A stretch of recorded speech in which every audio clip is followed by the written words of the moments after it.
You pour a few drops of milk into a tall glass of water and notice that as the cloudiness spreads, the liquid takes on a faint, ghostly blue tint. It feels like a strange chemical reaction, but you are actually seeing the same physics that creates a blue sky on a clear afternoon. The tiny fat and protein molecules in the milk are just the right size to scatter short, blue wavelengths of light in every direction, while letting the longer red wavelengths pass straight through.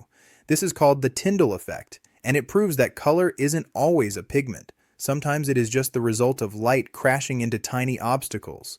It is a stunning realization that the vast mechanics of the atmosphere are hiding in a simple glass of water. It shows us that the most massive sights in nature have microscopic twins in our own homes.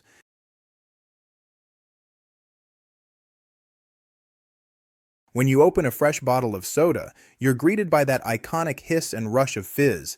That carbonation isn't just added air, it's carbon dioxide gas that was forced into the drink under high pressure and dissolved into the liquid. The sealed bottle maintains this high pressure, keeping the gas trapped.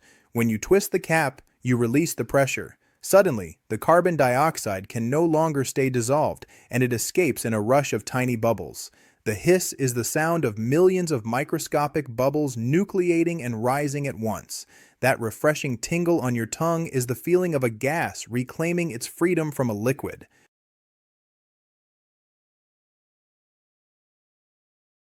Many people report feeling restless or noticing strange behavior when the moon is full, yet science finds no direct gravitational effect on humans. But there is a hidden, logical reason the world might feel different. A full moon is incredibly bright, casting sharp shadows and illuminating the night. This extra light can subtly disrupt sleep patterns for those sensitive to light, even through closed eyelids. Poor sleep, in turn, affects mood and perception. Furthermore, on clear nights with a full moon, the sky is often less cloudy, which can lead to slightly cooler nighttime temperatures. The feeling isn't magic, it's a chain reaction, bright light leading to worse sleep, leading to a groggier, more irritable tomorrow. The moon's influence is indirect, written in light, and its effects on our biology.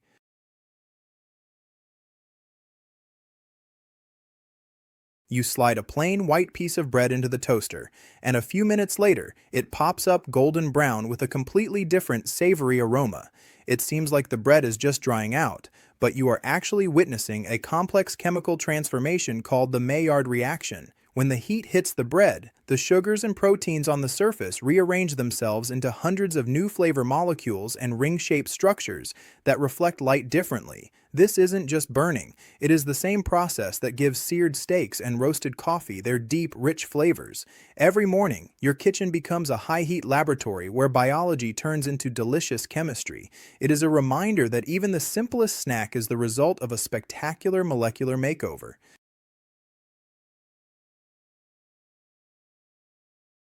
On a bright sunny day, you might notice that the shadows cast on white snow or light-colored pavement aren't actually black or gray, but a soft, distinct shade of blue. It seems like an optical illusion, but you are actually seeing the color of the sky itself hidden within the darkness. While the sun's direct yellow light is blocked by an object, the shadow is still being illuminated by the rest of the atmosphere. Because the atmosphere scatters blue light more effectively than any other color, the dark spots on the ground are filled in by the blue glow from above. This reveals that shadows aren't just an absence of light, but a canvas for the colors of the atmosphere. It turns a simple walk outside into an observation of how light paints our world in layers.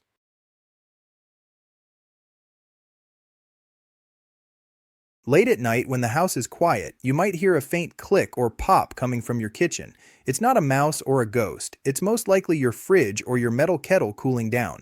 When appliances run, they heat up and their metal and plastic parts expand ever so slightly.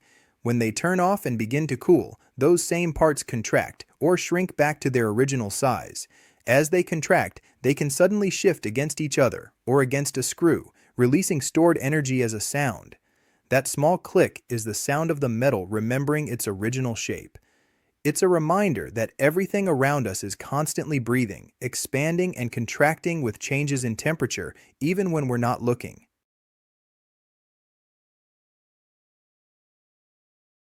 On a quiet night, the high-pitched whine of a mosquito near your ear is instantly recognizable and annoying. That sound isn't a cry or a call. It's the sound of its wings moving at an incredible speed. A mosquito flaps its wings about 500 times per second. This rapid movement pushes and pulls on the air, creating rapid pressure waves that our ears perceive as a high-frequency tone. The pitch is so high because the frequency of the wing beats is so fast. It's a simple unintended byproduct of flight, a tiny sonic signature. That buzz is a precise acoustic measurement of its biology, announcing its presence long before it lands.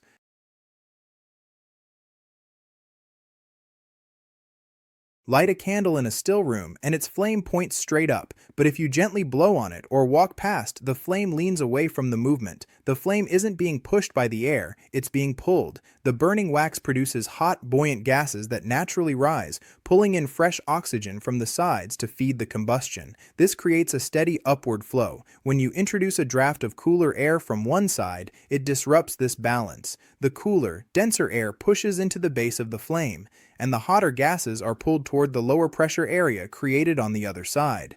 The flame leans, following the path of its own rising heat, now bent by the wind. It's a delicate balance of temperature, density, and airflow made visible.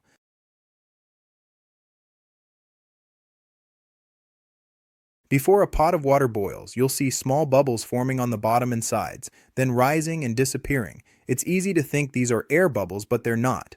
They're bubbles of water itself, in a different state.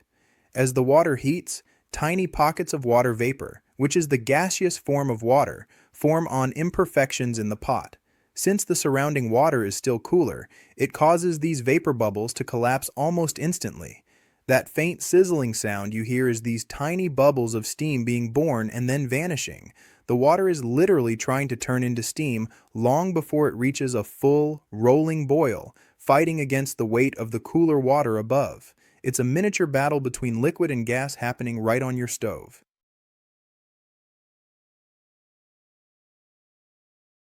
Sitting by a crackling wood fire, you hear the sharp pops and snaps as the flames dance. Those sounds aren't random. They're the voices of trapped water and air escaping. As wood burns, the intense heat turns any moisture deep inside the logs into steam. This steam builds up pressure until it forcefully bursts through the hard wood, creating that satisfying pop. Similarly, pockets of air and sap can also expand rapidly and explode through the fibers. Each crackle is a tiny, contained eruption of pressure, a story of expansion and release written in sound. The fire isn't just burning, it's singing the song of the tree's final transformation.